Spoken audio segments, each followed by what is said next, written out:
This is the third lecture of contract act. और हम आगे के लेक्चर को कंटिन्यू करने से पहले एक बार पुराने लेक्चर को रिवीजन कर लेंगे, just to get a idea कि जो जो हमने पढ़ा था वो कनेक्ट हो रहा है कि नहीं हो रहा है। तो अगर आपने पहले से रिवीजन किया है तो आप काफी चीजों को कनेक्ट करोगे, और अगर आपने पहले से रिवीजन नहीं किया तो probably you will still get an idea and you will find some connectivity with the current lecture.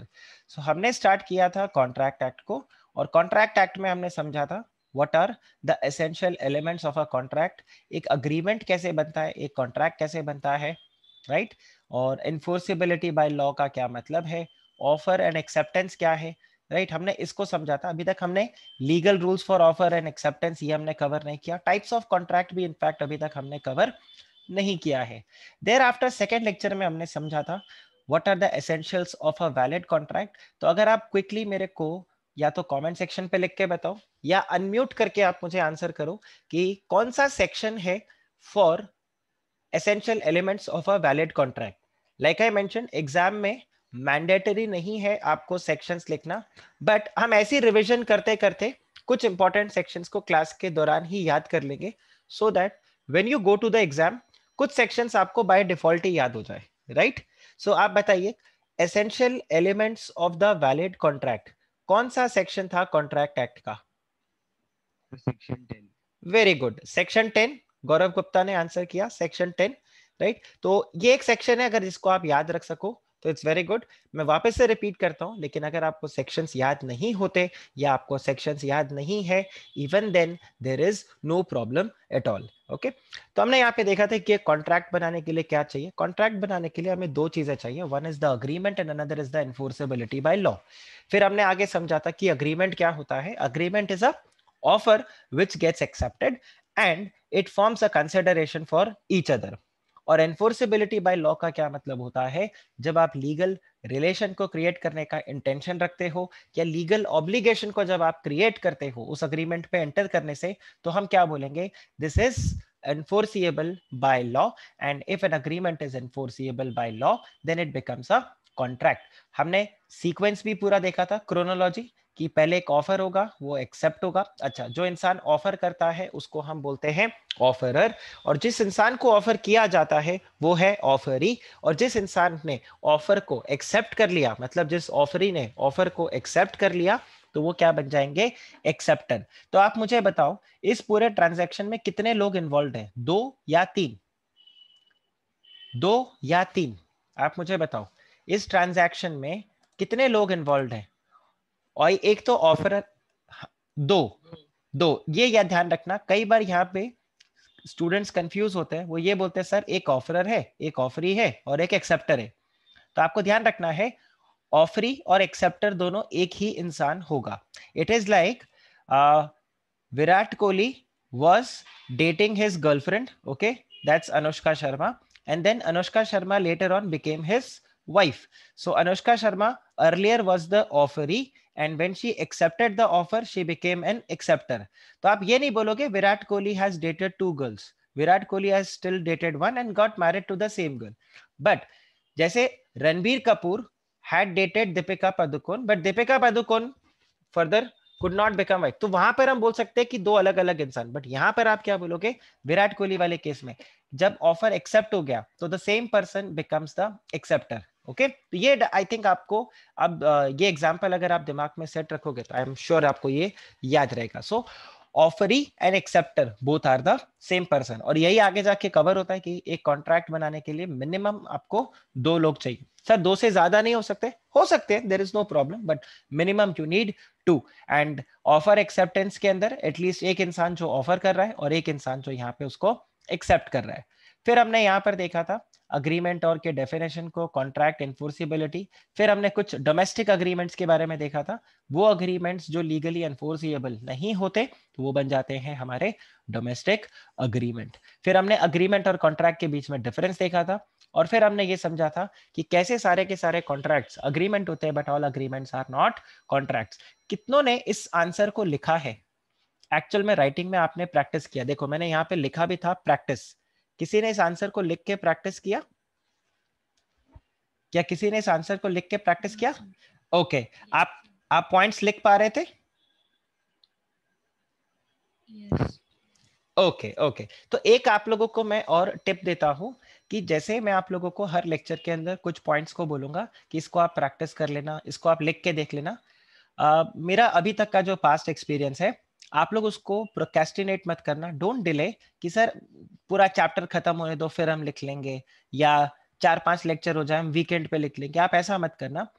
Hardly it is going to take you half an hour. तो जिस दिन मेरा लेक्चर होता है उसी दिन आप कभी भी पूरे दिन में, मेरे लेक्चर के बाद कभी भी शाम को या लेट नाइट दोपहर को जब भी आपको लगे, आप जो भी मैंने पॉइंट्स आपको बताए उसको आप राइटिंग में प्रैक्टिस कर लो। इससे फायदा क्या होगा, as and when our chapter is going to progress, आपका राइटिंग प्रैक्टिस होता जाएगा और धीरे धीरे वो इवॉल्व होगा।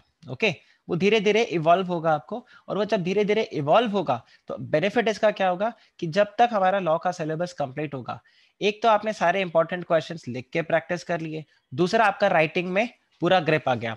मुझसे बहुत सारे स्टूडेंट्स पूछते हैं कि सर मैं आंसर्स को एग्जाम में कैसे लिखूं, how should I right the answer.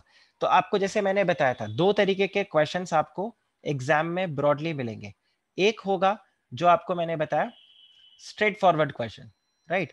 एक आपके पास एक बिल्कुल स्ट्रेट फॉरवर्ड क्वेश्चन होगा जैसे what are the essential elements of the contract, और एक टाइप का जो आपके पास क्वेश्चन होगा वो आपके पास रहेगा case study based. Case study based मतलब सिचुएशन बेस्ड होगा। तो आप देखो जो स्ट्रेट फॉरवर्ड आपके क्वेश्चंस है उसमें कई बार स्टूडेंट्स बोलते हैं सर क्या हमें लॉ का लैंग्वेज लिखना है, ठीक है। कई बार स्टूडेंट्स ये बोलते हैं सर क्या हमें मॉड्यूल का लैंग्वेज लिखना है, राइट। तो मैं बोलता हूँ लॉ का और मॉड्यूल का कोई लैंग्वेज ही नहीं है, it is plain English language. आपको सिंपल उसको इंग्लिश लैंग्वेज में आंसर करना है। अब जो स्टूडेंट्स बोलना चाहते हैं लॉ और मॉड्यूल का लैंग्वेज, उनको ये लगता है कि जैसा हम बुक में लिखा है क्या एज इट इज हमें कॉपी पेस्ट करना है, तो आंसर है बिल्कुल भी नहीं, जीरो। अगर कोई आपको बोलता है नहीं बिल्कुल मॉड्यूल जैसा आंसर होना चाहिए, बिल्कुल लॉ का लैंग्वेज होना चाहिए, तो पहली बात तो लॉ का कोई लैंग्वेज ही नहीं है। लॉ भी जो है कॉन्ट्रैक्ट एक्ट इंग्लिश में लिखा गया है, मॉड्यूल में भी आपके इंग्लिश में लिखा गया है। हाँ, मॉड्यूल के अंदर उसको काफी इलेबोरेटेड वे में लिखा गया है। लॉ में अगर आप देखोगे तो एक प्रॉपर ड्राफ्टिंग का तरीका होता है, उसके हिसाब से लिखा है। तो आप लॉ नहीं लिख रहे, आप मॉड्यूल नहीं लिख रहे, you are not becoming a author. आप क्या हो, आप एक स्टूडेंट हो जिससे एक क्वेश्चन पूछा गया है और आप उसका आंसर कर रहे हो। तो जब स्ट्रेट फॉरवर्ड क्वेश्चंस आपको एग्जाम में मिलते हैं तो वहां पर आपको ये कोशिश नहीं करना, आपको इमिटेट करने की कोशिश नहीं करनी, आपको कॉपी नहीं करना कि मॉड्यूल का लैंग्वेज हमें लिखना है as it is. You have to answer it in plain English, simple plain English में अगर आप आंसर लिखोगे आपको फुल मार्क्स वहां पर मिलेगा। बट आपको एक चीज ध्यान रखना है कि जब आप ये सिंपल इंग्लिश में लिखो तो वहां पर कैजुअल मत हो जाना, आप कैजुअल इंग्लिश मत लिखना। कैजुअल से मेरा मतलब है जो हम व्हाट्सएप पे या सोशल मीडिया पे जो चैटिंग के दौरान लिखते हैं, आप ऐसे मत लिखना the contract is, so better language क्या होगा, the contract is going to be, इस तरह से करके।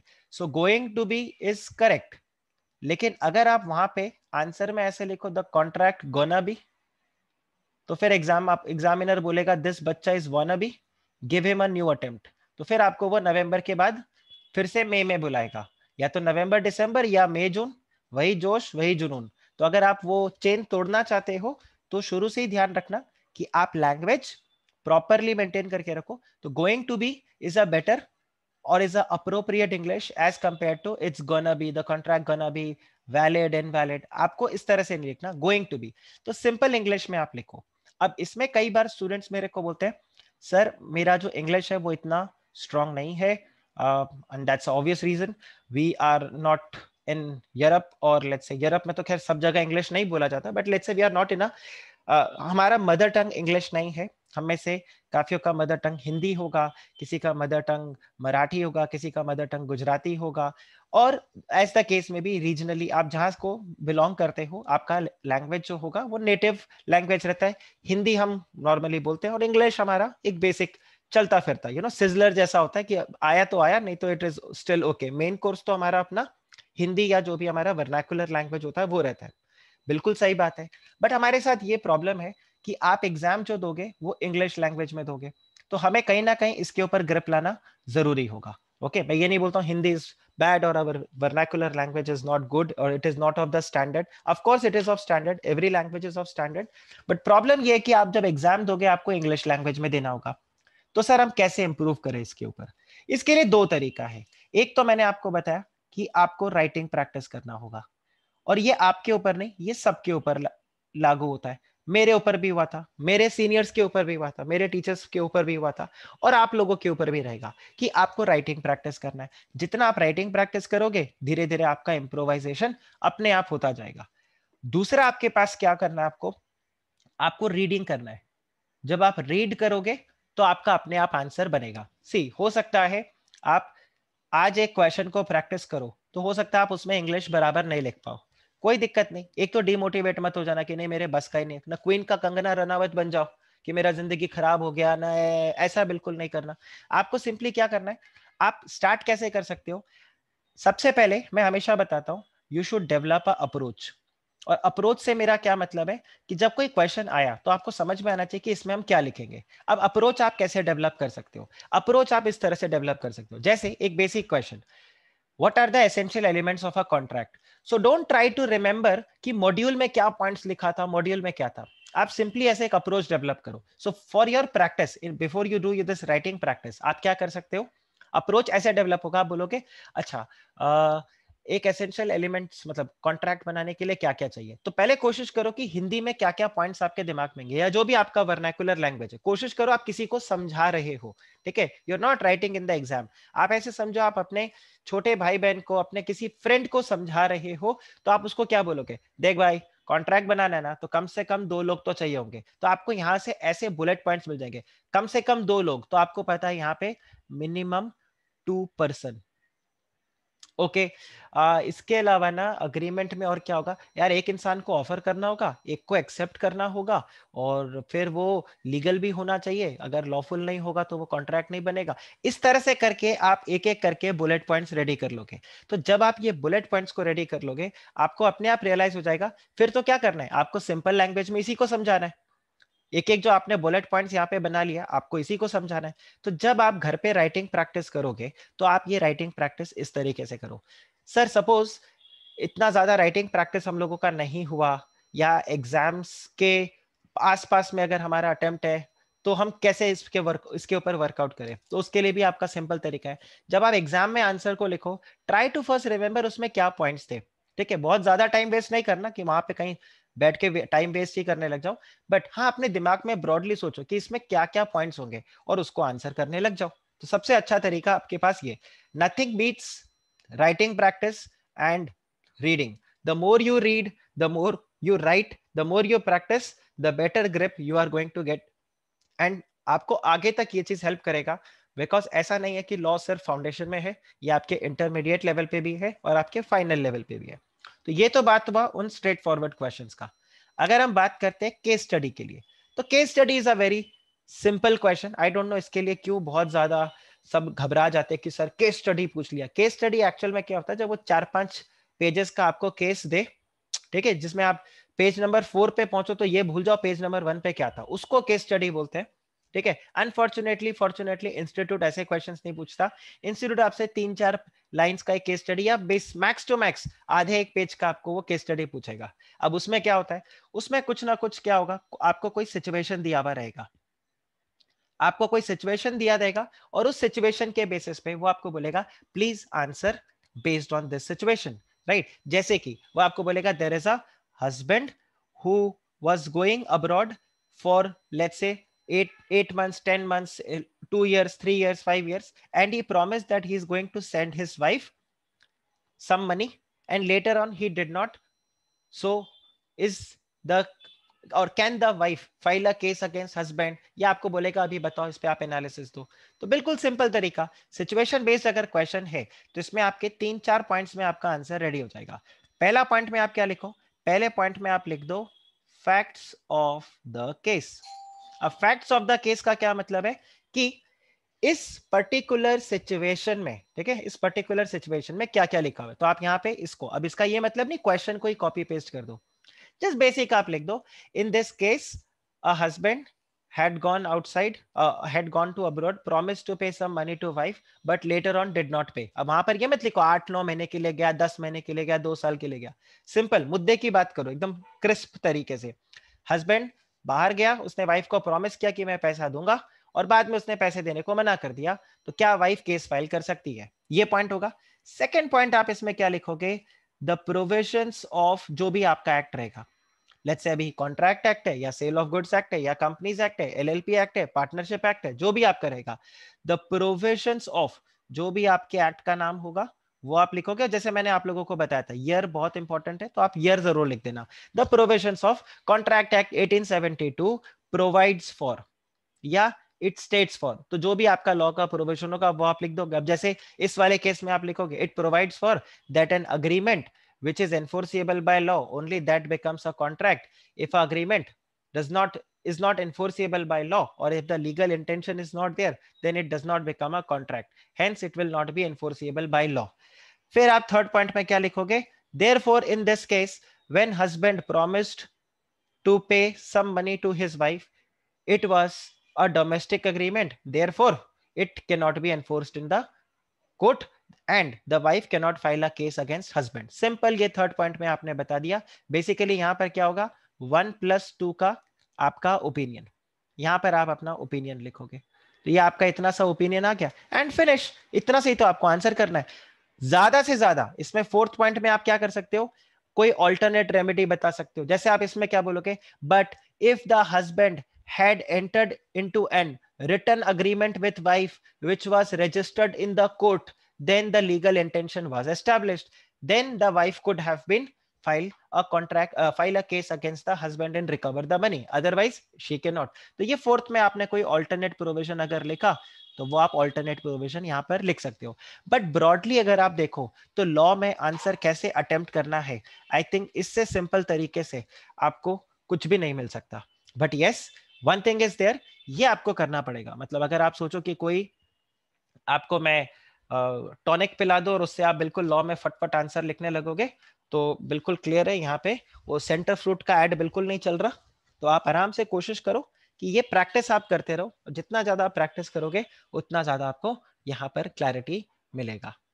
Does this make sense to all of you? आप अगर मुझे कमेंट सेक्शन पे बताओगे तो it will be good. I will be happy to read your comments.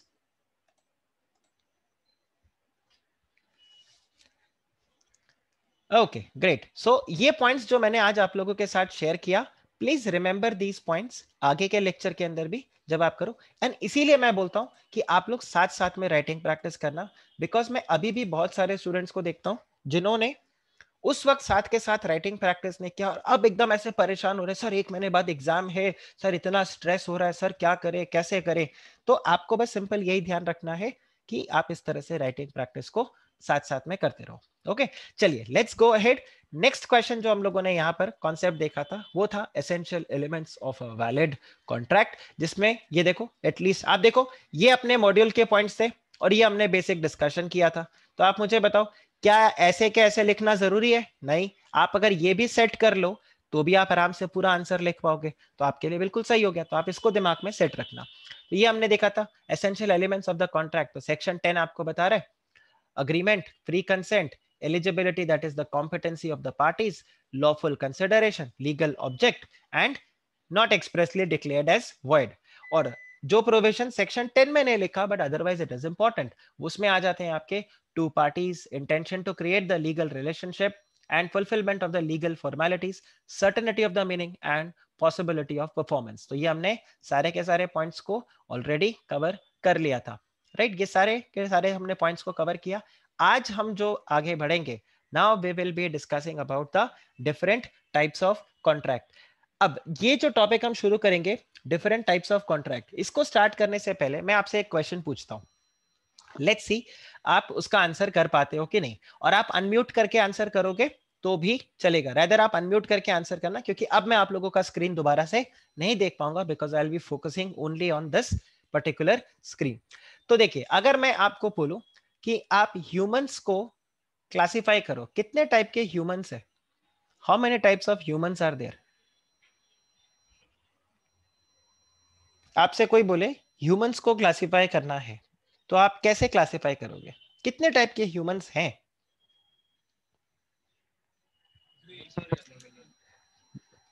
बहुत सारे हैं, कुछ आंसर आया 3। तो आप मुझे बताओ क्या क्या कैसे कैसे।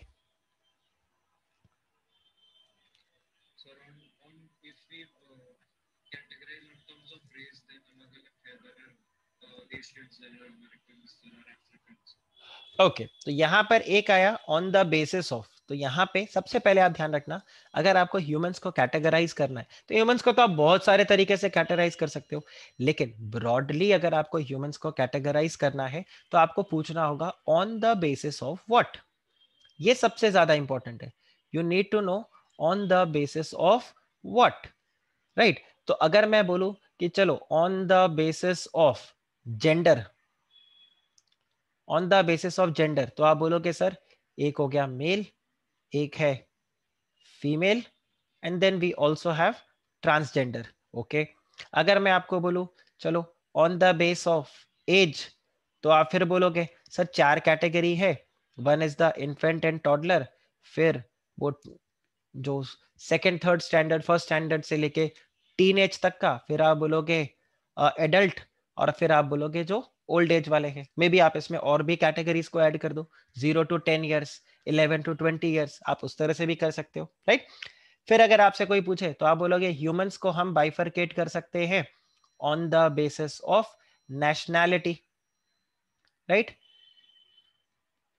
हम बोलेंगे there was one Indian, one Britisher, one Australian, one Japanese, one Chinese, right. आप इस तरह से करके नेशनैलिटी पे भी कर सकते हो। आप इनफैक्ट ह्यूमंस को बाइफरकेट कर सकते हो on the basis of education also. So some are let's say literate, some are illiterate. फिर आप बताओ कि फॉर्मल एजुकेशन लिया, किसी ने इनफॉर्मल एजुकेशन लिया, कोई 12th तक पढ़ा हुआ है, कोई मतलब someone is school dropout, someone is school completed, someone is graduated, someone is post graduated, someone is professionally qualified।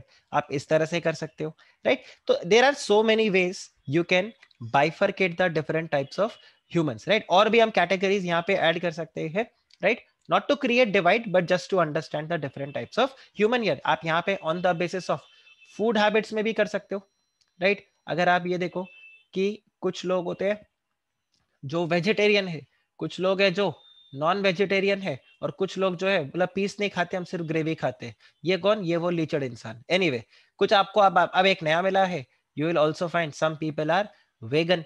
तो आपको इस तरह से करके बाइफरकेशन मिलेगा। लेकिन अगर आप चाहते हो कि मैं आपको बताऊं डिफरेंट टाइप्स ऑफ ह्यूमन, तो आपको मुझे क्या बताना पड़ेगा? On the basis of what. आप बताओ तो सही सर, उसी के बेसिस पे तो हम बाइफरकेट करेंगे। ऐसे तो बोलते जाओ मेल भी है, फीमेल भी है, ट्रांसजेंडर भी है, ये भी है, ये भी है, ये भी, तो सर बहुत कंफ्यूजन हो जाएगा।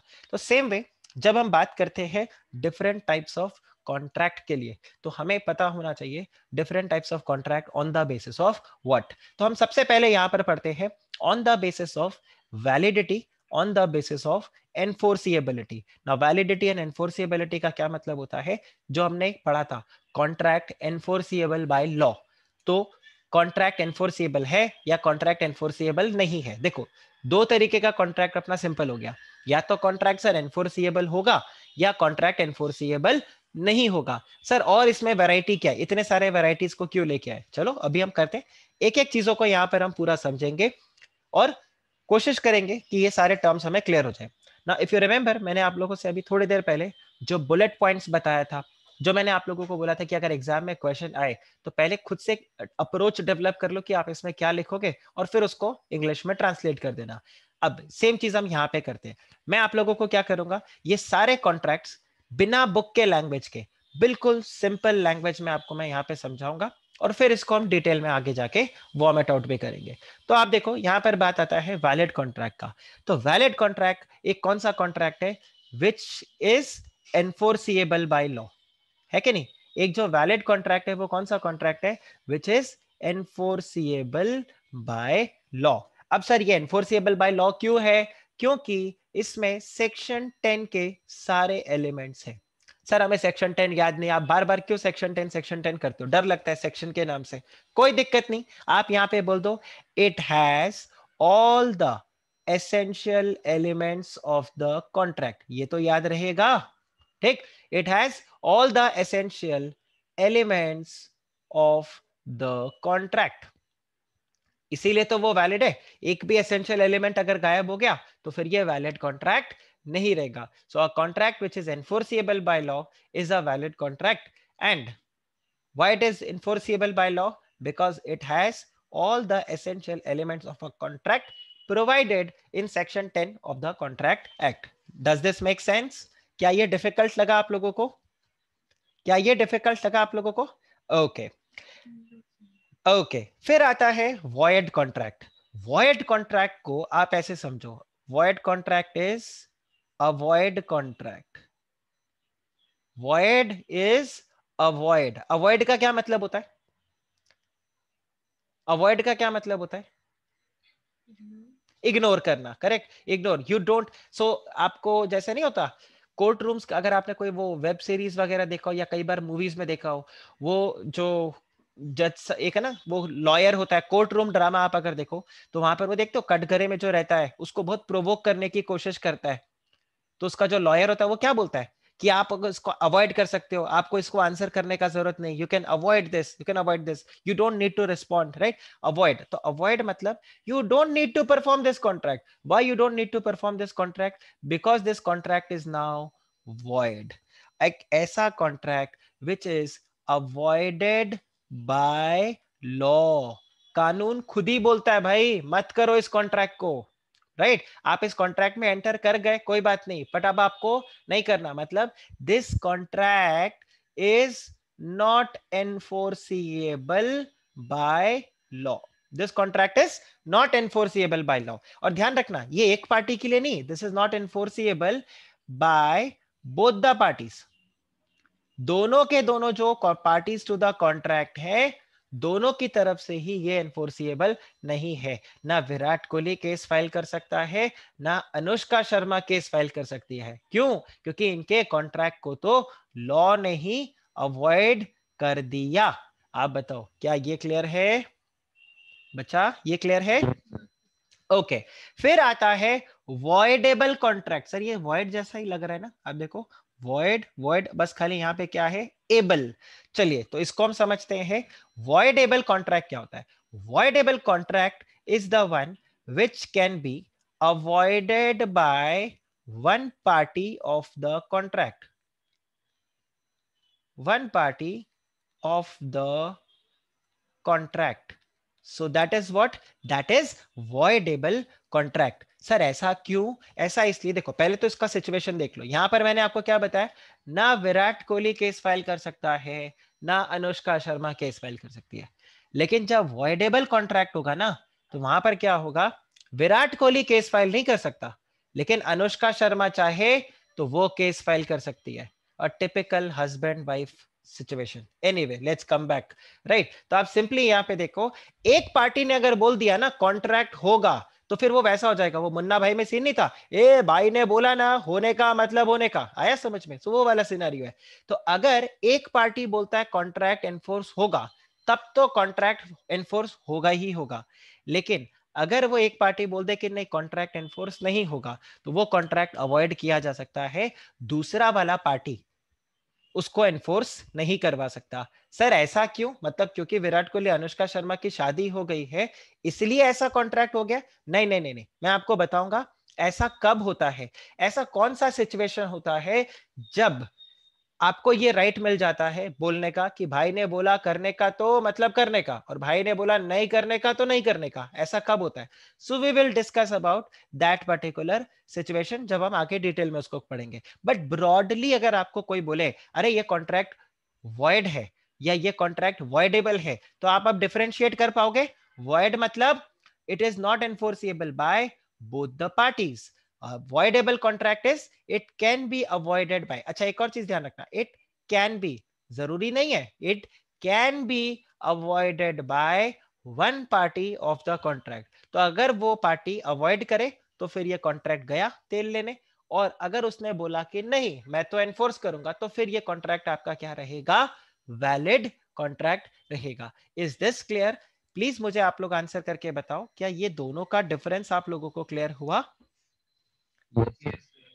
ओके ध्यान रखना ये थ्रू आउट, मतलब जब तक आप सीए प्रोफेशन से जुड़े रहोगे ये सब आपके लिए इंपॉर्टेंट टर्मिनोलॉजीज रहेंगे और आपको बार बार इन टर्म्स के आसपास काम करते रहना होगा। फिर आ जाता है इलीगल अग्रीमेंट ना। इलीगल अग्रीमेंट का क्या मतलब होता है? इलीगल अग्रीमेंट मतलब वो जो कि फॉरबिडन बाय लॉ है, right? Agreement which is forbidden by law, an agreement which is forbidden by law, that is illegal agreement. Sir अगर आपने चरस गांजा के लिए कॉन्ट्रैक्ट करवाया, ठीक है, फॉरगेट कॉन्ट्रैक्ट, सर वो तो अग्रीमेंट भी इलीगल है। क्यों सर? चरस गांजे में डील करना इलीगल है ना, नारकोटिक्स, राइट? मेंस रिया हो जाएगा, राइट? रिया आया समझ में? तो आप ये सिनेरियो देखो, illegal agreement, illegal agreement. By the way मैंने जानबूझ के ये टर्म लिया not to troll Riya Chakraborty, but law में एक टर्म है मेंस रिया, ये आप याद रखना। वो रिया आर एच नहीं है, मेंस रिया। मैं आगे आप लोगों को ये टर्म बताऊंगा, इसलिए मैंने ये आप लोगों के साथ अभी डिस्कस किया, ठीक है? तो ध्यान रखना मेंस रिया, आगे इलीगल और क्रिमिनल पॉइंट पे आपको इसके ऊपर कॉन्सेप्ट मिलेगा। So I connect you to this, but हाँ अब इससे याद रहेगा आप लोगों को, ठीक है? तो कुछ कुछ मैं ऐसे टर्मिनोलॉजीज करूंगा जिससे आपको याद रहे। तो अब आप यहाँ पे देखो, ये कैसा अग्रीमेंट है विच is forbidden by law? Sir कैसा कॉन्ट्रैक्ट कर रहे हो? सुपारी दे दो उसको पीट डालो? नो सर, इलीगल है ये सब। आया आपको समझ में? These agreements are forbidden by law. फिर आपके पास क्या है? Unenforceable contract. अब अनएनफोर्सिएबल कॉन्ट्रैक्ट कैसा? Unenforceable contract is I would say going to the SBI bank branch, okay, or I would say going to a typical government office, जहां पे आप जाओगे ये काम तो नहीं हो सकता। वो नाक चढ़ा के एक आदमी जो बोलता है इसमें तो ये गड़बड़ है, उसमें तो वो गड़बड़ है, ये तो ऐसे है, एसबीआई में प्रिंटर खराब है, ये खराब है, ये ऐसे नहीं है। क्या दिक्कत है? अरे कुछ कुछ डिफेक्ट है, बाकी तो सब कुछ ठीक है, बट कुछ कुछ डिफेक्ट है। अभी कुछ कुछ डिफेक्ट का क्या मतलब हो गया? आपका एक कॉन्ट्रैक्ट है, ये कॉन्ट्रैक्ट वैसे तो वैलिड है, there is this contract is valid, but इस कॉन्ट्रैक्ट में कोई टेक्निकल डिफेक्ट है। This contract has got some technical defect. अगर आप ये टेक्निकल डिफेक्ट को रिमूव कर दो तो ये क्या बन जाएगा? Valid contract. पर ये टेक्निकल डिफेक्ट है ना, इसकी वजह से एनफोर्स नहीं हो सकता। चलो एक सीरियस वाला एग्जांपल लेते हैं। आपने अपना घर प्रॉपर्टी किसी को बेच दिया, ठीक है? अब आपने घर प्रॉपर्टी किसी को बेचा और कैश में ट्रांजैक्शन किया। आप मुझे बताओ, क्या ये कॉन्ट्रैक्ट एनफोर्स हो सकता है कोर्ट में? क्या ये कॉन्ट्रैक्ट एनफोर्स हो सकता है कोर्ट में? Answer is no. आपने अपना एक घर प्रॉपर्टी बेचा, आपको मैंने उस दिन भी बताया था कि अगर घर प्रॉपर्टी आप बेचते हो तो आपको कॉन्ट्रैक्ट राइटिंग में करना होगा। आप तो ओरली घर बेच के आ गए उसको, बोला ये लो है घर है पैसा है गाड़ी, ये लो चेक, आज से आपकी घर हुई हमारी, राइट? ये क्या मतलब हुआ? ऐसे थोड़ी ना कॉन्ट्रैक्ट होता है। तो आपने यहां पर क्या कर दिया? कुछ टेक्निकल प्रॉब्लम आपके कॉन्ट्रैक्ट में था। जैसे अगर आप यहां पे देखो तो हमने इधर एक पॉइंट को पढ़ा था, this other formalities are to be complied. So अगर आपने ये फॉर्मेलिटीज को फुलफिल किया तो ये आपका वैलिड कॉन्ट्रैक्ट होगा, और अगर आपने ये फॉर्मेलिटीज को फुलफिल नहीं किया तो ये क्या बन जाएगा? This will become अनएनफोर्सिएबल contract. क्या आपको ये क्लियर हुआ? क्या आपको ये क्लियर हुआ? आपने अपने इंश्योरेंस ब्रोकर को, आपका जो इंश्योरेंस एजेंट है, उसको क्या किया? उसके साथ आपने कैश में ट्रांजैक्शन कर लिया, ठीक है? या आपने उसके साथ ओरल ट्रांजैक्शन कर लिया कि देख भाई अगर मुझे कोविड हुआ तो हॉस्पिटल का खर्चा तू उठाएगा, मैं प्रीमियम दे रहा है तेरे को। वो बोलता है हाँ हाँ साहब मैं इधर ही एकदम जबान दी मैंने। अभी प्रॉब्लम ये है, कोर्ट में कैसे प्रूव करोगे जबान दी? आया आपको समझ में? अच्छा कोर्ट में आपने बोल भी दिया ऑडियो रिकॉर्डिंग है, तो कोर्ट में आपको फिर आप ही को डंडा पड़ेगा, क्योंकि कोर्ट वाला क्या बोलेगा, जज क्या बोलेगा? ए भाई ये इंश्योरेंस कॉन्ट्रैक्ट था, राइटिंग में करना चाहिए था, क्योंकि आपने इसमें राइटिंग में नहीं किया तो कॉन्ट्रैक्ट वैलिड है, there is nothing wrong in this, कुछ इलीगल नहीं है ये। लेकिन ये अब एनफोर्स नहीं हो सकता। क्यों नहीं हो सकता? क्योंकि ये टेक्निकल डिफेक्ट है इसके अंदर। अगर आप ये टेक्निकल डिफेक्ट को रिमूव कर दो, कुछ सिचुएशंस में वो आपका कॉन्ट्रैक्ट एनफोर्स हो जाएगा, और कुछ सिचुएशंस में अगर आप टेक्निकल डिफेक्ट को रिमूव भी करो तो इट इज टू लेट, अब तो गड़बड़ हो चुका है। आप बताओ आया समझ में? क्या डिफरेंट टाइप्स ऑफ कॉन्ट्रैक्ट आपको क्लियर हुआ? Yes, sir. Exam perspective it is quite important, आपको कई बार इसके रिगार्ड में क्वेश्चंस देखने को मिलेगा। चलिए तो अब हम यहाँ पे एक एक चीजों को डिटेल में पढ़ते हैं। तो आप बताइए, ये जो वैलिड कॉन्ट्रैक्ट है इसमें आप क्या लिखोगे? इसमें हम ये बोलेंगे it is an agreement, right? What is a valid contract? Valid contract is an agreement which is enforceable by law. हाँ या ना? A valid contract agreement which is enforceable by law is a valid contract. And why it is enforceable by law? Because it contains or it satisfies all the essential elements of the valid contract. It contains all the essential elements of the contract. ठीक है, अगर आपको याद रहे तो well and good, आप ये भी लिख सकते हो as per section 10 of the contract act. As per section 10 of the Contract Act 1872, it contains all the essential elements of the contract. Therefore, this agreement is enforceable by law. अब आप ध्यान रखना, ये क्वेश्चन आपको 2 marks से लेके हो सकता है 5 मार्क तक के लिए मिल जाए।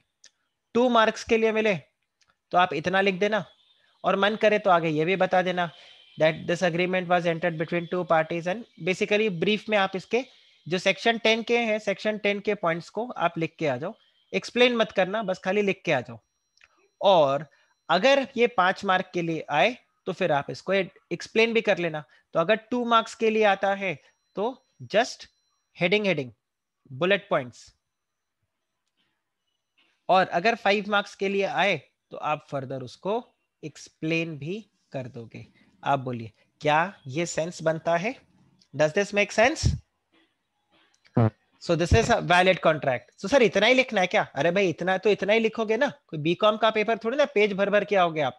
देखो, agreement which is binding, which is enforceable is a valid contract. It contains all the essential elements of a valid contract. Sir ये enforceable का कोई सिंपल वर्ड बताओ ना, जो मतलब इजी पड़े लिखने को। फिर तो मैं बताऊंगा बीकॉम ही कर लो भाई, राइट? क्योंकि कुछ कुछ टर्म्स आपको यहाँ पे ध्यान रखना होगा आपके आंसर में। ये कुछ कुछ टर्म्स आपको ध्यान रखना होगा, जो मैंने आपको बताया कि आपका आंसर एक एटलीस्ट स्टैंडर्ड आंसर होना चाहिए, तो उसके लिए कुछ कुछ टर्म्स आपको ध्यान रखने। तो कुछ कुछ ऐसे जो टर्म्स होंगे वो मैं आपको साथ साथ में बताते रहूंगा, जैसे अ valid contract is binding in nature, a valid contract is enforceable by law. अब आपको ये धीरे धीरे ऐसे भी आप रिविजन करते रहोगे तो आपको याद हो जाएगा। अब नेक्स्ट आप यहाँ पे देखिए, नेक्स्ट आता है आपके पास वॉइड कॉन्ट्रैक्ट। बहुत ध्यान से सुनना, आपको एक स्टोरी के फॉर्म में मैं सुनाता हूँ। कितने बच्चों को वो जैक एंड जिल वाला पोएम याद है? जैक एंड जिल वाला पोएम याद है? So I have a 8 month old daughter, तो मेरे को तो उसके साथ बहुत सारे पोएम्स गाने पड़ते हैं। Wheels on the bus go round and round is one, जो बेचारा मेरे को सपने में भी सुनाई देता है आजकल। बट एनीवे, जैक एंड जिल कितनों को पता है? Jack and Jill went up to the hill, कुछ ऐसा है ना? ओके, सो आप देखो जैक एंड जिल वाला जो पोएम है, पहले हम उसको समझते हैं और फिर उसको हम यहाँ पे वॉइड कॉन्ट्रैक्ट के हिसाब से लाते हैं। तो देखो ब्रॉडली अगर आप बताओ, अब देखो Jack and Jill went up to the hill, पूरा पोएम आपको नहीं लिखना। फैक्ट ऑफ द केस में आप क्या लिखोगे? देखो वो मैं आपको समझाता हूं, तो आप केस स्टडी का भी आंसर कर लोगे। Fact of the case, fact of the case क्या है? देखो भाई, जैक और जिल थे, उन दोनों ने एक कॉन्ट्रैक्ट किया, और कॉन्ट्रैक्ट क्या किया कि पहाड़ के ऊपर जाएंगे, पानी लेकर आएंगे। यही था ना कॉन्ट्रैक्ट गाइस? कॉन्ट्रैक्ट ऐसा ही था दैट जैक एंड जिल, इन दोनों ने क्या किया? एक कॉन्ट्रैक्ट किया, और कॉन्ट्रैक्ट क्या था कि वो they will go up to the hill and get water. अच्छा मुझे बताओ, ये कॉन्ट्रैक्ट वैलिड है कि नहीं है? क्या इस कॉन्ट्रैक्ट में कुछ गड़बड़ी लग रहा है आपको? इस कॉन्ट्रैक्ट में कोई भी गड़बड़ी नहीं है। देखो दो लोग हैं, जैक और जिल, ठीक है, और ये दोनों मतलब लेट्स से जैक ने ऑफर किया या जिल ने ऑफर किया, तो basically one was offeror another was acceptor, तो यहाँ पर कोई दिक्कत नहीं है। अच्छा, पहाड़ से जाके पानी लाना कुछ लीगल भी नहीं है, सब कुछ बढ़िया, एवरीथिंग इज गुड। बट क्या होता है इस पोएम में आगे जाके, जब ये लोग पहाड़ पे जाते हैं, and later on what happened, later on Jack fell down, है कि नहीं? आप बताओ, later on Jack fell down, correct?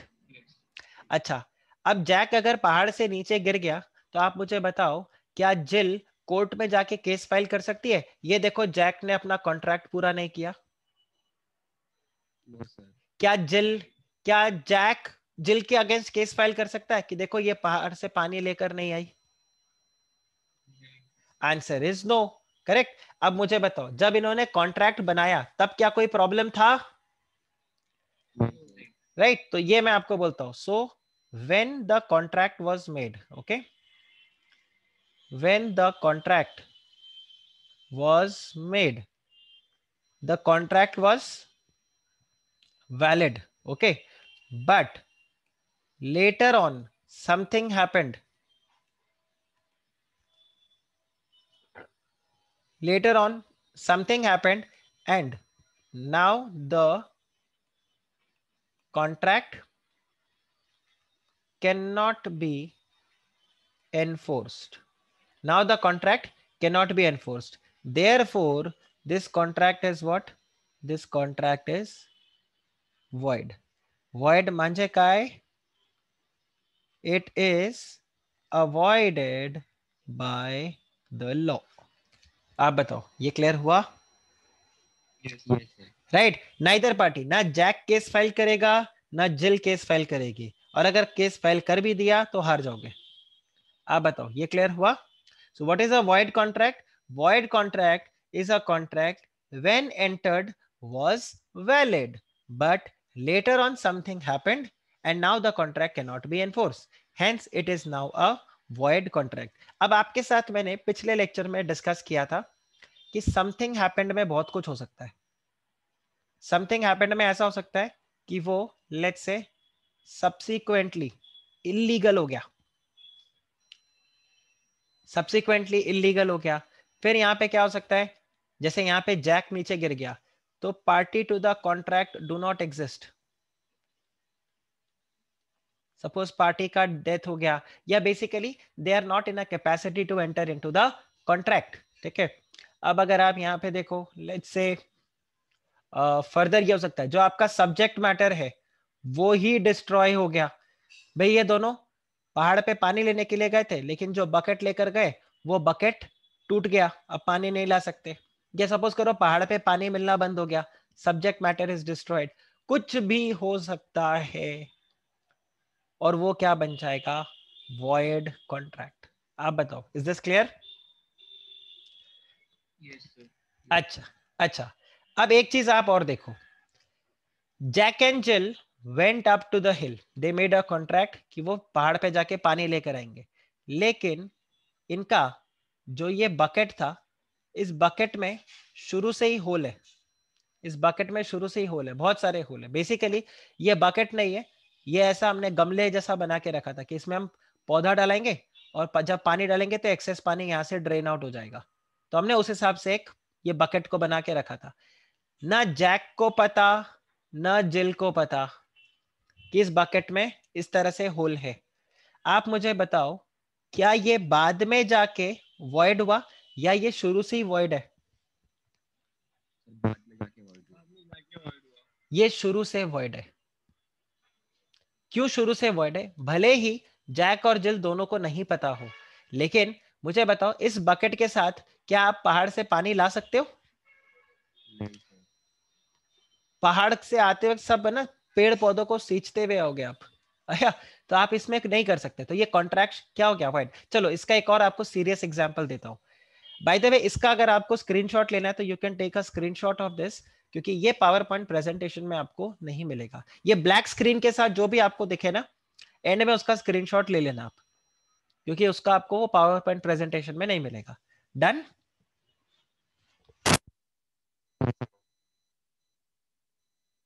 Okay, तो अब देखो मैं आपको एक और एग्जांपल देता हूं इसी के अंदर।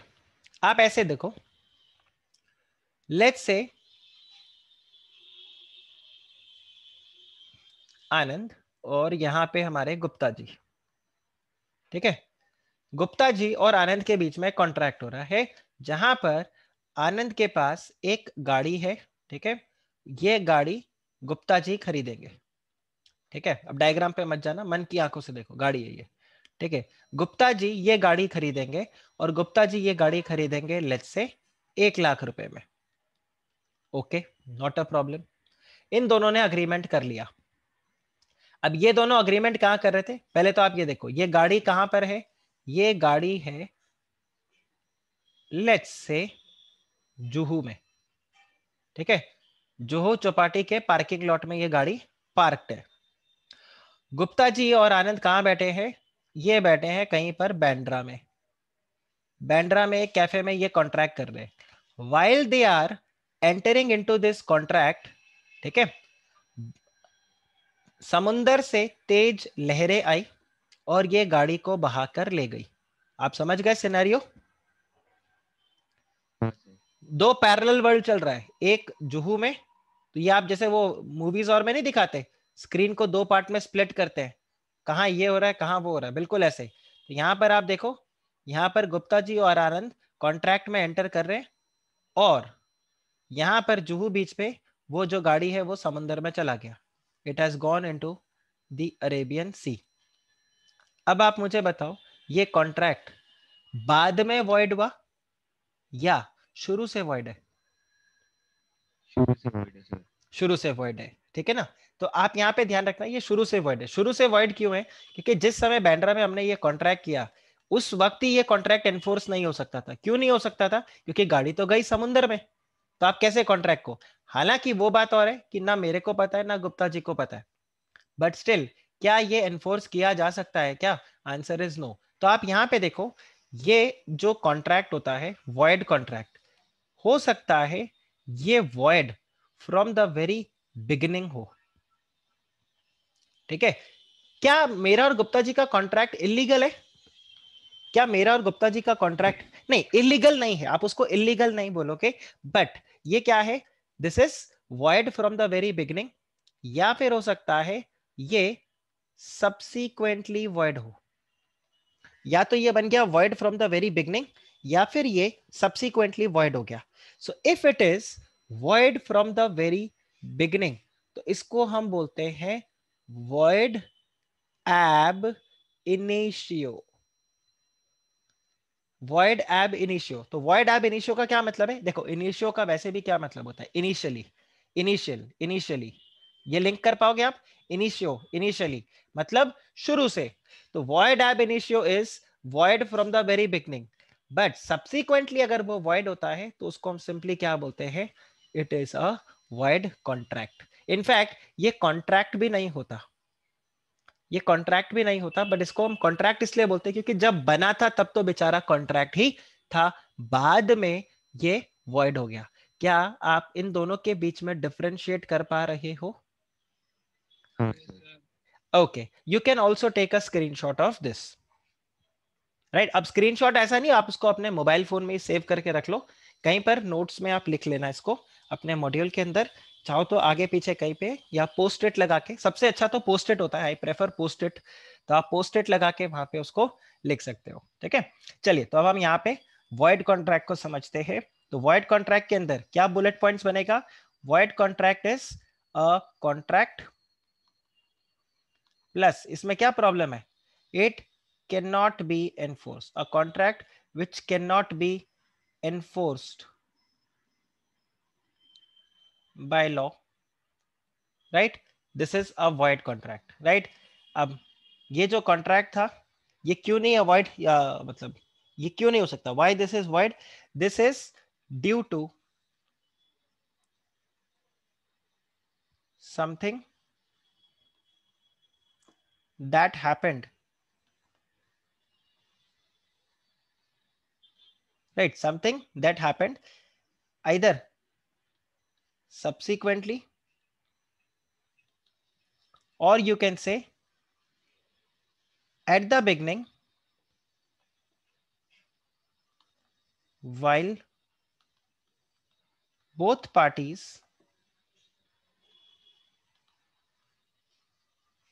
were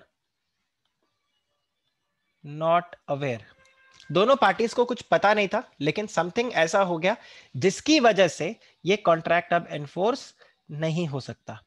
so right, if it happens subsequently तो इसको हम क्या बोलेंगे, void, या फिर ये क्या बन जाएगा, this will become void ab initio. Problem ये, आप बताओ ये क्लियर हुआ, Yes, sir. right? Yes, sir. So the contract which cannot be enforced by law from the very beginning, right, is a void ab initio, and subsequently, so ये आ गया void contract. Now don't worry, ये जो reason मैंने आपको बताया ना, due to something happened, something में बहुत सारा लिस्ट आपको मिल जाएगा, ठीक है. हालांकि मैं यहाँ पे आपके अंडरस्टैंडिंग के लिए लिख देता हूं कि क्या क्या पॉइंट्स है, बट ये आपको बहुत सारा मिल जाएगा. समथिंग में क्या क्या आ सकता है, सब्जेक्ट मैटर डिस्ट्रक्शन,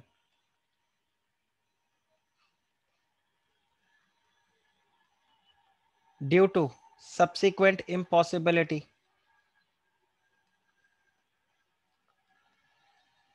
और इसमें क्या आ सकता है, let's say parties to the contract incompetent हो गए,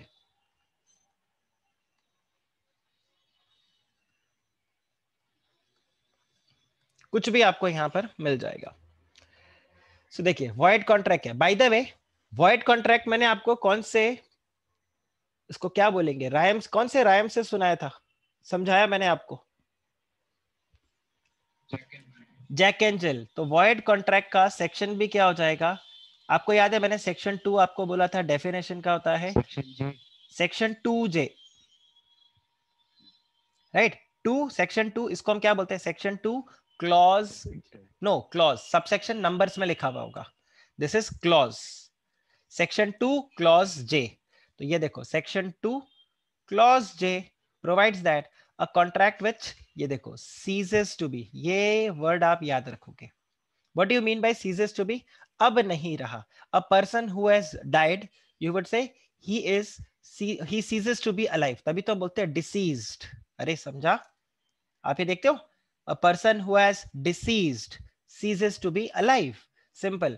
A contract which ceases to be enforceable. अब ये मत लिख देना contract which is deceased. थोड़ा ये ऐसा एक्सपेरिमेंटेशन कुछ करो तो एक बार मेरे से कंसल्ट कर लेना, ठीक है ना. मतलब डॉक्टर भी आपको जब कोई दवाई बताता है तो आप ऐसी थोड़ी ना कुछ और एक्सपेरिमेंटेशन के बोलते चलो 3-4 और मैं शॉपिंग कर लूं, ये एक्स्ट्रा लेके देख लेंगे कैसा होता है.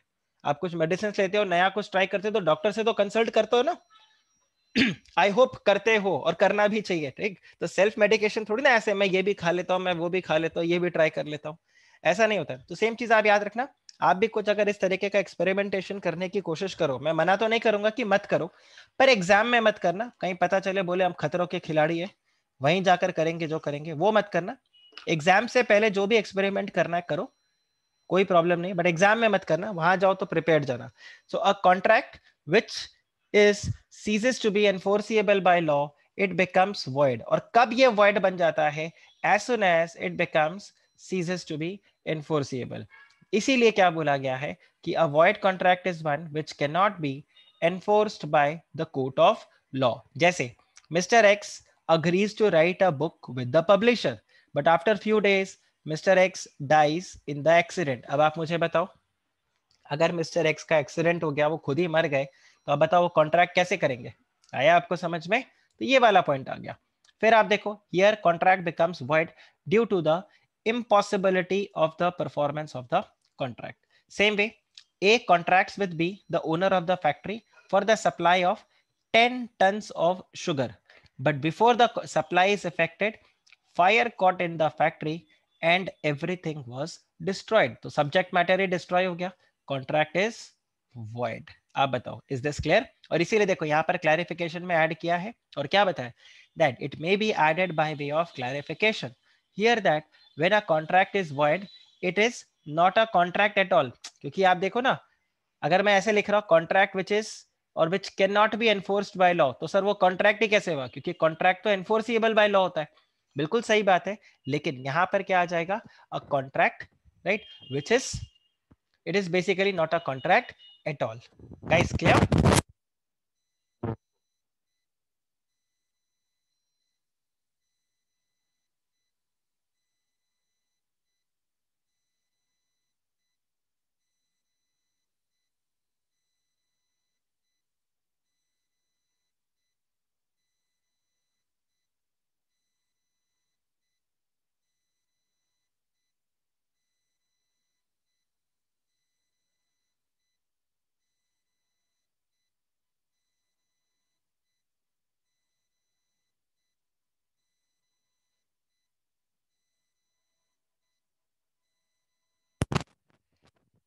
but for the purpose of identifying it is called as a void contract. Is this clear? हाँ सर। फिर देखिए ये आया voidable contract, तो ये मैंने आपको पहले ही बता दिया था. What is voidable contract? Voidable contract is one which can be avoided by any one party. अब वो पार्टी कौन सा है वो मैं आपको बताता हूं. अब देखो मैंने आपको एक पॉइंट बताया था essential elements of the contract के अंदर कि जब आप कॉन्ट्रैक्ट में एंटर करते हो तो आपका कंसेंट फ्री होना चाहिए. याद आ रहा है? रिमेंबर मेड इन भांडुप, आपका कंसेंट फ्री होना चाहिए. Meeting of the same mind same sense. आप भी वही समझ रहे हो जो मैं समझाने की कोशिश कर रहा हूं, मैं भी वही समझ रहा हूं जो आप बोलने की कोशिश कर रहे हो. हाँ सर। राइट आप बोल रहे हो कोरियन, मैं बोल रहा हूँ जापानीज, और हम बोलते दोनों एक जैसे से दिखते हैं तो गड़बड़ हो गया ना. तो यहाँ कंसेंट हमारा फ्री नहीं है. अब देखो कंसेंट कब कब फ्री नहीं हो सकता. मैंने आपको क्या बताया था, मैं आपके ऊपर कुवर्शन डालता हूँ. कुवर्शन का क्या मतलब होता है? जयकांत शिगरे, याद आ रहे? घर से बाहर निकलो, आजकल रोड पे बहुत एक्सीडेंट हो जाते हैं, तो घर बेचोगे तो रोड पे सेफ रहोगे, वरना रोड पे आते ही बहुत दिक्कत हो जाता है, फिर घर का क्या करोगे? कुवर्शन. फिर मैंने आपको क्या बताया था, पास होना है बच्चे तो अपना मोबाइल फोन मुझे बेच दो, अपनी गाड़ी मुझे बेच दो, मुझे फ्री में दे दो. फ्री में तो नहीं बट 1 करोड़ की आपका जो प्रॉपर्टी है वो मुझे इतने में दे दो, ये कर दो. बच्चा बोलेगा 1 करोड़ की प्रॉपर्टी आपको अगर मैं बहुत कम प्राइस में दो, इससे अच्छा मैं वो कोर्स ही नहीं करूंगा. ठीक है, प्रॉपर्टी बेच के कोई बिजनेस शुरू कर लेता हूँ. एनीवे ये देखो, सो कोअर्शन, अनड्यू इन्फ्लुएंस. फिर मैंने आपको जैसे बताया मैंने क्या किया आपके साथ, फ्रॉड. मेड इन स्विट्जरलैंड बोल के मेड इन सायन वाली घड़ी आपको पकड़ा दी, फ्रॉड. मुझे भी नहीं पता था मेड इन सायन है, मुझे भी लग रहा था कि ये मेड इन स्विट्जरलैंड है, और फिर भी मैंने आपको चिपकाया. Miss representation. यस और नो? Yes sir. ये सारे टर्म्स याद है आपको? हालांकि अभी आपको मैंने बहुत डिटेल में ये नहीं बताया, बहुत ब्रीफली ब्रीफली आपको पॉइंट बताया.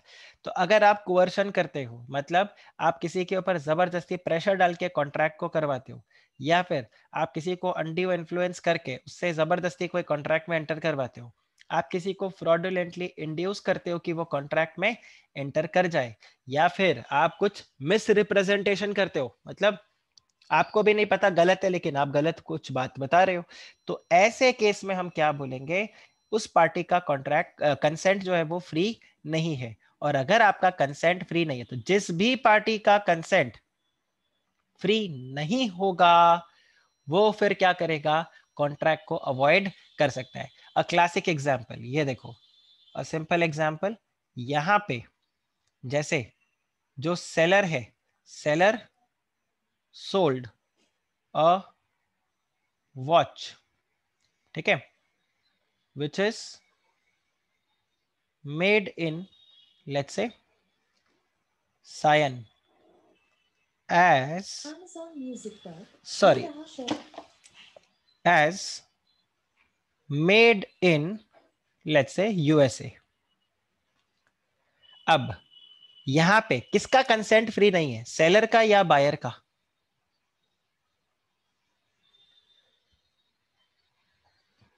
लेट्स से सेलर है ए और यहां पर बायर है बी. तो आप मुझे बताओ किसका कंसेंट फ्री नहीं है? ए का, बायर का कंसेंट फ्री नहीं है, ठीक है ना. अब देखो ये हो सकता है इंटेंशनली हो, ठीक है, उसने इंटेंशनली हो, सेलर को पता है दिस वाज डन इंटेंशनली, और दिस वाज डन अनइंटेंशनली, कोई फर्क नहीं पड़ता. इंटेंशनली किया तो ये क्या बन गया, फ्रॉड. अनइंटेंशनली किया तो this is, sorry, misrepresentation. But in both the case be will not have a free consent. Now since B do not have free consent, now B has the option. B has the option either B can avoid the contract, either B can avoid the contract or B can basically मैं लिखने वाला था waive off the defect and go ahead with the contract, go ahead with the contract. अगर B ने contract को avoid किया तो हम क्या बोलेंगे, this is a voidable contract.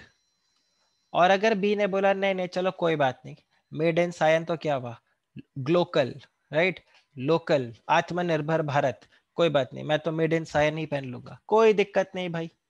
So this is what, this is a valid contract. Guys is this clear, is this clear? Yes. अच्छा, अगर बी ने कॉन्ट्रैक्ट को वैलिड कर दिया तो क्या ए बोल सकता है नहीं नहीं नहीं नहीं वो घड़ी मुझे वापस दो, ये तो यार अनड्यू इन्फ्लुएंस हो गया, वापस दो, फ्रॉड हो गया, मिस रिप्रेजेंटेशन हो गया, वापस दो. अगर बी ने कॉन्ट्रैक्ट को वैलिड कर दिया तो A will have to deliver the watch. Okay, A will have to deliver the watch. लेकिन अगर बी ने अवॉइड कर दिया कॉन्ट्रैक्ट को तो A cannot force B to buy it. आप बताओ ये क्लियर हुआ बच्चा, क्लियर हुआ ये? हाँ सर. ये ये याद रहेगा, देखो it's very very important concept, ठीक है. ध्यान रखना, हम कोवर्शन, अनड्यू इन्फ्लुएंस, फ्रॉड, मिसरिप्रेजेंटेशन को डिटेल में पढ़ेंगे अपने यूनिट 2 के अंदर, ठीक है. वह यूनिट 2 में हम इसको डिटेल में पढ़ेंगे, बट फिलहाल ये इतना सा पॉइंट आपके पास था. ओके, सो आप ये देखो, an agreement which is enforceable. देखो एक अग्रीमेंट है जिसमें कंडीशन डाल दिया, which is enforceable by law at the option of one or more party thereto, but not at the option of the other party. तो यहाँ पर one or more party जिसके ऑप्शन पे कॉन्ट्रैक्ट एनफोर्सिएबल होगा वो कौन है, वो है B. And not at the option of the other party वो कौन है, ए. अब ये ऐसा क्यों है, बिकॉज बी का कंसेंट फ्री नहीं था. आप बताओ, और ऐसा कब होता है, जब कोवर्शन लगे, अनड्यू इन्फ्लुएंस हो, फ्रॉड हो और मिसरिप्रेजेंटेशन हो. In such case the other party has the right to treat the contract as voidable. Okay, Yes sir. Right, okay. फिर देखिए आ जाता है इलीगल कॉन्ट्रैक्ट. अब इलीगल कॉन्ट्रैक्ट तो आपको मैं क्या बताऊं, illegal contract is simple, the contract which is forbidden by law. अब ये टर्म आप याद रखना, फॉरबिडन बाय लॉ, इसका सिंपल वर्जन मत निकाल देना, which is said no by the law, right. एक तो सिंपल मतलब ये ना लिटरल ट्रांसलेशन मत कर देना, ठीक है. तो सिंपल ट्रांसलेशन करने से थोड़ा सा दिक्कत हो जाएगा, क्योंकि अगर आप लिखोगे it is said no by the law तो थोड़ा सा गड़बड़ हो गया ना, कि लॉ मना करता है तो it is said no by the law, तो ऐसा नहीं, it is not permitted by law. It is, ज्यादा अच्छा वर्ड क्या रहेगा, if it is forbidden by law, तो ये आपके लिए क्या हो जाएगा, इलीगल कॉन्ट्रैक्ट. तो देखो illegal contract is one which law forbids to be made, and these contracts can not be enforced by the law, right. और इसके साथ जो कनेक्टेड कॉन्ट्रैक्ट्स हैं आप उसको भी एनफोर्स नहीं कर पाओगे. जैसे मैंने यहाँ पे किसी के साथ कॉन्ट्रैक्ट किया, ठीक है. लेट्स से आई थिंक किसी का नाम मैं यहाँ पे लेता हूँ, लेट्स से श्रुति अवस्थी. मैंने श्रुति अवस्थी के साथ एक कॉन्ट्रैक्ट किया और मैंने उनको बोला I will teach you CA foundation का लॉ.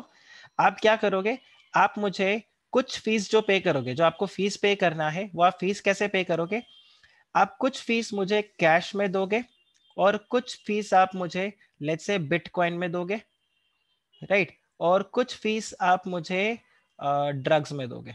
बाय द वे मेरे पे जज मत करने लग जाना कि ये सर कहीं नो, सर तो ये सब कंज्यूम नहीं करते, ऐसा नहीं है, चरसी इंसान नहीं हूं, बट एग्जांपल्स इससे अच्छा कुछ मिलता नहीं है, ठीक है. सो डोंट जज माय कैरेक्टर, ओके. एनीवे आप चेक करो. अब यहाँ पर क्या प्रॉब्लम है, cash there is no problem, bitcoin you can say, क्योंकि लॉ यहाँ पर मना करता है बट इलीगल नहीं है, ठीक है, इलीगल अभी भी नहीं है, बट लॉ मना करता है कि आप बिटकॉइन में ट्रेड मत करो, हालांकि इलीगल अभी भी नहीं है, पर ड्रग्स तो डेफिनेटली इलीगल है। तो यहाँ पर लॉ क्या बोल रहा है, इट इज नॉट अलाउड। अब क्या होगा, ये जो पूरा का पूरा फीस है ना, अब आप ऐसे नहीं बोलोगे सर जितना कैश मिला वो सही, जितना बिटकॉइन मिला वो सही, खाली जो ड्रग का पोर्शन है वो इलीगल, तो ऐसा नहीं होगा। ये पूरा का पूरा कॉन्ट्रैक्ट ही क्या हो जाएगा, इलीगल हो जाएगा। तो आपके पूरे कॉन्ट्रैक्ट में अगर एक पार्ट इलीगल है तो पूरा कॉन्ट्रैक्ट इलीगल हो जाएगा। हाँ, लेकिन सपोज करो मेरा श्रुति के साथ कॉन्ट्रैक्ट ऐसा होता कि सर लॉ के लिए I will pay you fees in cash, let's say accounts के लिए I will give you bitcoin, और let's say business and commercial knowledge के लिए I will give you drugs.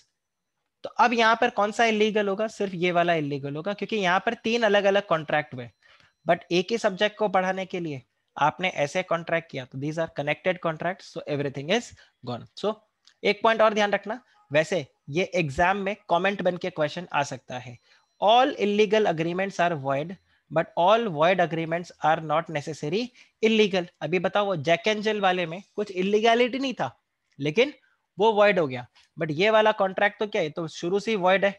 जब आप बात कर रहे हो फीस किस में लो, ड्रग्स में लो, तो ये पूरा का पूरा वॉइड हो गया, ठीक है, और इलीगल भी हो गया। तो आपको ये ध्यान रखना है। इसके अलावा अगर आप यहाँ पे देखो तो अनएनफोर्सिएबल कॉन्ट्रैक्ट आता है। अब अनएनफोर्सिएबल कॉन्ट्रैक्ट में अगर आप देखो तो यहाँ इस कॉन्ट्रैक्ट में क्या प्रॉब्लम है, इस कॉन्ट्रैक्ट में कोई ना कोई टेक्निकल डिफेक्ट है, there is some technical defect. Now, because there is some technical defect, this contract cannot be enforced.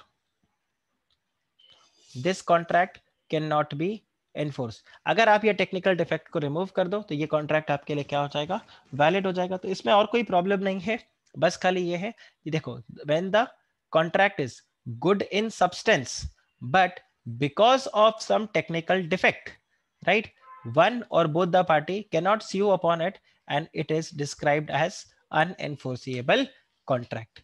आप बताओ क्या आपको ये different types of contract clear हुए कि नहीं, ये वाला कैटेगरी आपको क्लियर हुआ कि नहीं, ये आप लोगों को क्लियर हुआ। आज आप लोग क्या कोशिश करना, ये सारे जो डिफरेंट टाइप्स ऑफ कॉन्ट्रैक्ट है इसको शॉर्ट नोट में लिखने की कोशिश करना। Just try to practice this in writing, कि आप इसको लिख सकते हो क्या, कि वैलिड कॉन्ट्रैक्ट, स्पेशली वॉइड और वॉइडेबल को आप लिख सकते हो कि क्या लैंग्वेज, अगर आप बुलेट पॉइंट्स में लिखना चाहो तो आप कैसे इसको लिखोगे, कोशिश करना। मेरे स्लाइड्स को आप रेफर कर सकते हो, you can also go through the module, और उसके बाद ऐसा नहीं मॉड्यूल से कॉपी पेस्ट करो, आप मॉड्यूल से कॉपी पेस्ट मत करना, आप अपने हिसाब से लिखने की कोशिश करना कि क्या आप लिखते हो, and let me know if you face any challenge, we can any time discuss that in the class itself, right? So that's it for your today's lecture. We will meet in the next lecture and we will continue with the other forms of the contract, which is one is basically on the formation and another is how it will is formed. तो हम वो जो अपना executory contract है, तो उन सबको हम लास्ट जो नेक्स्ट क्लास होगा उसमें कंप्लीट कर देंगे, एंड विद दैट हमारा यूनिट 1 का एक सब्सटैंशियल पार्ट खत्म हो जाएगा। फिर हम समझेंगे कि ऑफर कैसे किया जाता है, एक्सेप्टेंस कैसे किया जाता है, उसके legal rules and all those things. So there will be a lot to cover in the coming lecture, but as of now just this much for your today's lecture. Take care, bye bye.